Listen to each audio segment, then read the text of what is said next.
بسم اللہ الرحمن الرحیم۔ روز محشر اللہ رب العزت حساب کے بعد لوگوں کو ان کے ہاتھ میں نامہ اعمال تھمائیں گے۔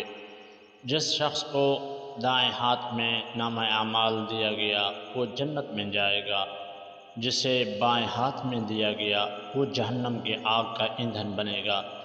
قیامت کے دن پہلے جن 3 لوگوں کو جہنم میں بھیجا جائے گا ان میں ایک عالم، ایک شہید اور ایک مالدار آدمی ہوگا۔ حضرت ابو ہریرہ رضی اللہ تعالیٰ عنہ سے ایک حدیث روایت ہے جس کا مفہوم ہے کہ رسول اللہ صلی اللہ علیہ وسلم نے فرمایا، اللہ تعالیٰ سب سے پہلے اس آدمی کو بلائیں گے جس نے قرآن سیکھا، اور اس آدمی کو جو بظاہر اللہ کی راہ میں قتل شہید کیا گیا، اور ایک بہت مالدار آدمی کو۔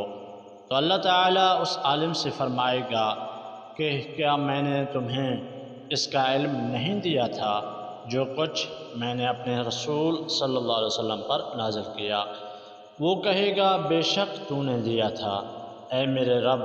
اللہ فرمائے گا کہ تمہیں جو علم دیا گیا تھا تو نے اس کے ذریعے کیا کیا کیا؟ وہ شخص کہے گا میں دن رات تلاوت کرتا رہا، اس پر عمل کرتا رہا۔ اللہ تعالیٰ فرمائے گا تو نے جھوٹ بولا، اور فرشتے بھی کہیں گے تو نے جھوٹ بولا۔ اللہ اس عالم سے کہے گا کہ بلکہ تو نے یہ چاہا تمہیں قاری اور عالم کہا جائے، اور لوگوں کی طرف سے یہ کہہ دیا گیا۔ پھر مالدار آدمی کو بلایا جائے گا، وہ کہے گا کہ وہ اللہ کے دیے ہوئے مال سے صدقہ کرتا رہا اور رشتہ داروں کا خیال رکھتا رہا، لیکن اللہ تعالیٰ فرمائے گا تو نے جھوٹ بولا ہے، بلکہ تم نے یہ چاہا تمہیں سخی اور رحم دل کہا جائے، اور لوگوں کی طرف سے یہ کہہ دیا گیا۔ اس کے بعد شہید کو بلایا جائے گا، اور اللہ اس سے کہے گا کہ تم کس وجہ سے قتل کیے گئے؟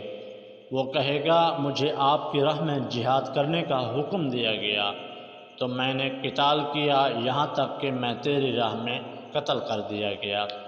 اسے اللہ کہے گا تو نے جھوٹ بولا، بلکہ تم نے یہ چاہا تمہیں بہادر کہا جائے، اور لوگوں کی طرف سے یہ کہہ دیا گیا۔